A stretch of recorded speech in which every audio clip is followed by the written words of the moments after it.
It's time to introduce my world-famous scale game, and it needs a fancier graphic, so, now we're ready. This is one of the most useful improvisation exercises that I've found with my students, because again, it combines things that they know. So here's the rules. First of all, you give them a scale, and you say, you're only allowed to play the notes of that scale. So let's say for today, we'll use D flat major as the scale for our scale game. So the student's directed to play consistent quarter notes without missing a beat for 1 minute. I'll say it again, they're gonna play consistent quarter notes, they're not stopping, they're not gonna miss a beat for 1 minute.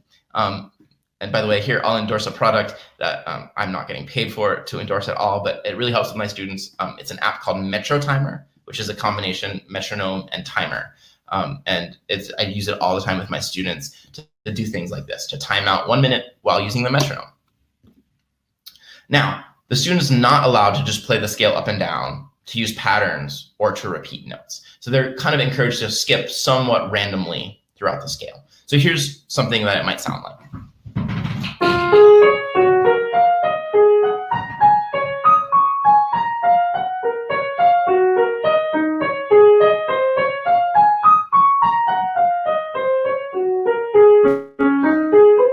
So I'm just playing notes of the D flat major scale. Sometimes going up, sometimes going down, sometimes leaping, sometimes playing by step. And for jazz musicians, we practice stuff like this all the time so that we can go really fast.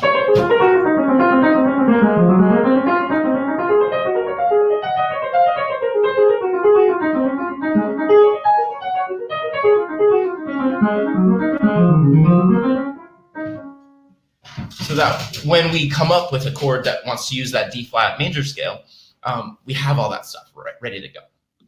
Now, here's the key to this exercise, is that your students are going to want to do what I call crabs, which means that they're basically going to stay in the same hand position. They're going to wiggle their fingers a little bit back and forth, but they're never really going to move anywhere. Ooh, it looks like a crab. Okay, so what you want to do is you want to encourage them to use all of the good fingering that they're learning when they practice their scales normally. So that means using crossovers and cross unders. It also means doing what I call extend and contract, which for me is how you play the melody of Somewhere Over the Rainbow. So some expand, where, contract. So you're getting from this side of the keyboard to this side of the keyboard by expanding your hand and then contracting it in. So this is a great way to teach fingering, which I think is a point in my next slide.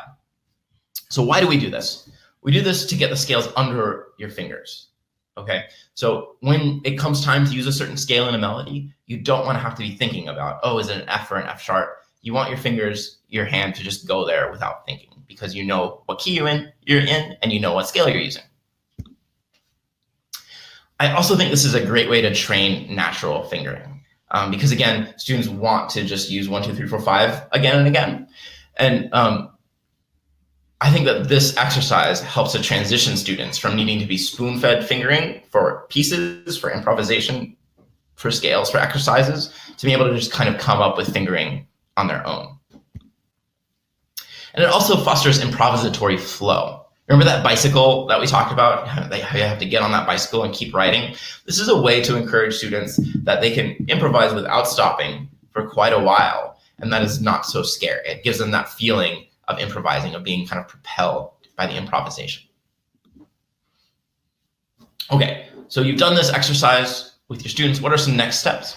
The first is that you can go back to our clapped rhythms. We're always going back to those clapped rhythms, and you can do the same exercise with rhythms. So it might look like this. The teacher might clap, and now I'll use the D flat major scale. Or the teacher might clap.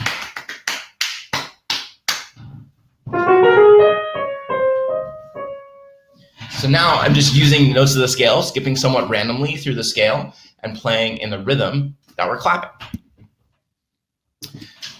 You can utilize the scales to connect between arpeggio notes, okay? And I'm saying that very intentionally. Now, we're connecting the scales, we're connecting the arpeggios using scales.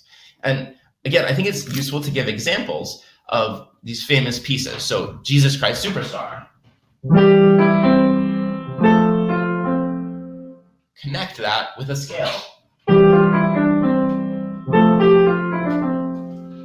And it gets us used to landing on those safe notes, landing on those notes of the arpeggio that we know are going to sound good. Or eine kleine Nachtmusik.